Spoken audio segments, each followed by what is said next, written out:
Daniel, the Gaffer's old club, how much extra pressure is there on this game, or is it just all about getting the 3 points and getting back to winning ways? Yeah, I think that's the important thing. Obviously, we've had a poor result last Saturday, and with it being the Gaffer's old club, obviously it's a bit more important for the Gaffer maybe, but for us players, it's an important game that we need to win. And the thing that's sort of been most noticeable over the last 2 games, obviously the 5 goals against, obviously that's going to hurt you and the defensive unit. What have you been able to do out on the training field in the last couple of weeks to try and put that right? I think we're not used to conceding goals. I think it's fair to say that we're normally a lot tighter than we have been recently. So we've been working hard to rectify it, working hard individually, as a team, back 3, back 4, back 5, midfield unit, all just try and stop these goals. Hopefully, obviously we have another good couple of days training, put things into practice, and hopefully we'll have a clean sheet on Saturday and a good win. Because looking at it, that had been sort of the area of the team where you could, sort of rely on. It was at the other end, it got scoring goals that sort of was proving a problem to Cheltenham. Can you put your finger on sort of what had gone wrong, if you like? Look, I think, we've been consistent for a long, long time, and we've conceded 5 goals in a week, and it's not good enough. But I think we know that we're more than capable of putting in performances to stop goals going in, and it's just a matter of doing what we're good at, doing what we know we can do, and getting back to basics really. So I think that'll be shown on Saturday. Aaron Downs obviously came back in against Notts County, his first start in a long, long time. How good was it to have him back alongside you? Yeah, it was a long time coming. Obviously, he's had a long, tough injury, but it was great to see him back out on the pitch, and he's been chopping at the bit for a while, and he's proved his fitness, and it's obviously we've played a lot of football together, so you have that immediate understanding. But we proved when he was out with the team that we were capable of putting in good performances, and he's an experienced head who obviously adds that nous.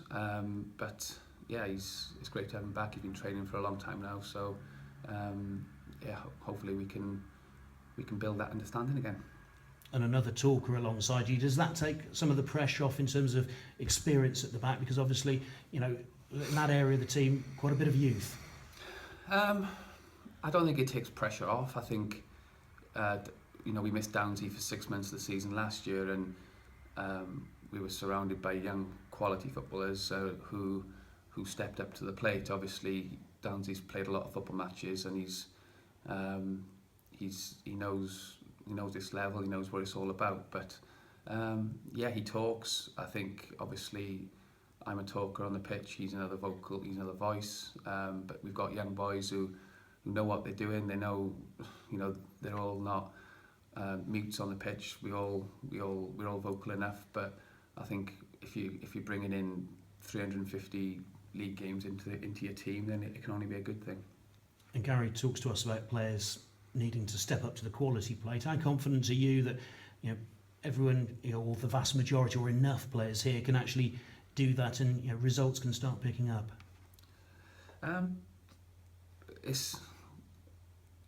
We're 8 games in. Obviously, the league doesn't lie, and we're disappointed with the start we've had. It is relatively early days, but we know that we need to start doing things now.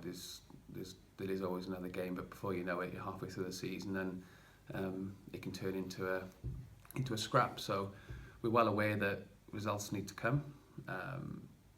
It's a matter of stepping up and handling what's thrown at you.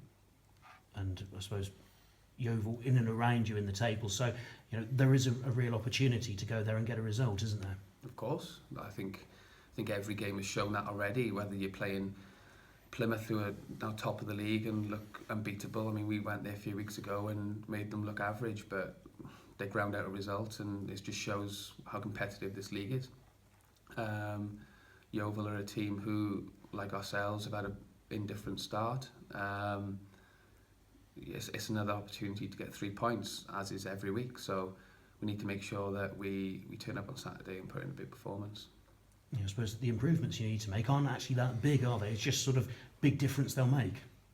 It's fine margins. I think we've been in every single game. We've been thereabouts. Conceding goals at bad times obviously don't help, and not scoring when you're on top of games doesn't help. So that's how close this league is. So it's just knitting it all together to get some important wins.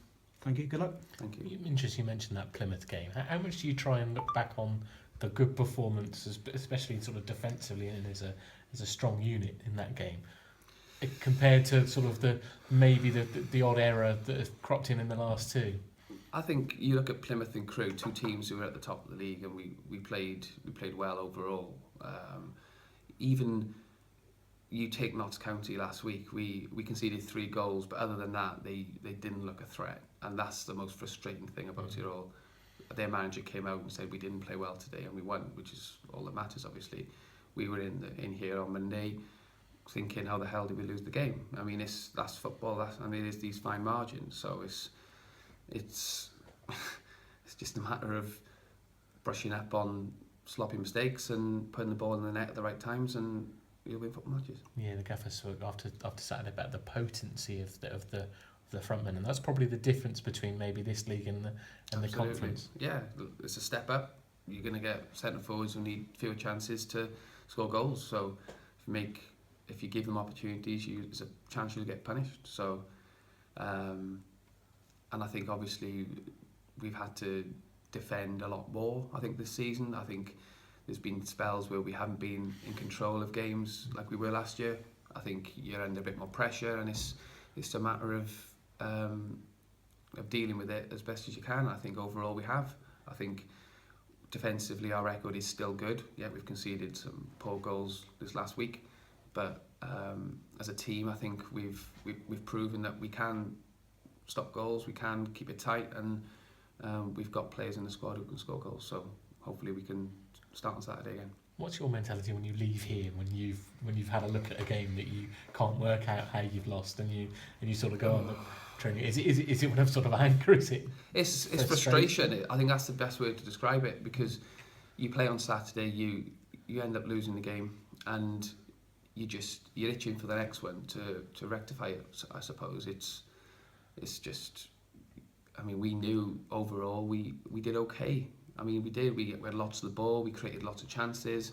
But obviously, when you concede 3 goals at home, you shouldn't lose games. So, I think it would have been good to get back out there and as soon as possible. We didn't have a midweek game. Obviously, we had the Gloucester Cup match, but we're all chomping at the bit to put it right and to get a win on Saturday. Yeovil have got a big old target man in Tommy, 6'5". How early in your week do you start sort of preparing to have to face someone like that, big physical threat? It's a common threat in this league. Obviously, there's lots of big centre forwards who are a challenge. Obviously, they're direct and they're good at what they do, but we always do our homework on opposition, so it'll be no different. We've looked at their team, and we'll continue to look at their strengths and weaknesses today, tomorrow, and in preparation for Saturday, and we'll make sure that we're on our guard. Yeah, this place last year was vibrant and jokey and quite a fun place to be. Is it still that, even though the results haven't particularly gone as you would hoped so far? Well, yeah, I think obviously last year everything's going swimmingly, and you're winning football matches, everyone's in a better mood. I mean, come Saturday we lost the game. I mean, we're not doing cartwheels. We're itching to get back out there and put things right. I think it's at times like this that you see true character. I think it's quite easy when you're winning games. Everyone's all smiling, and you just go back out there and do the same again. But it's at times where things aren't going so well that you need to step up and show what you're all about, really. And I think we've got enough people in the squad, good group, who are all like-minded, all want to win, all want to do well for Cheltenham Town, and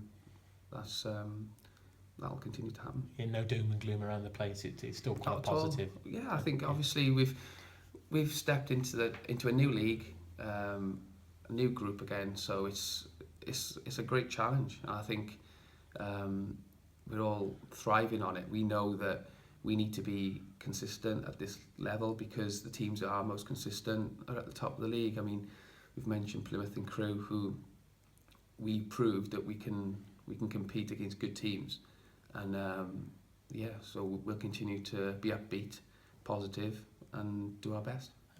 Having made the step before, does it get easier as the season goes on? Do you sort of get that concentration and that sort of familiarity with the league as you go on?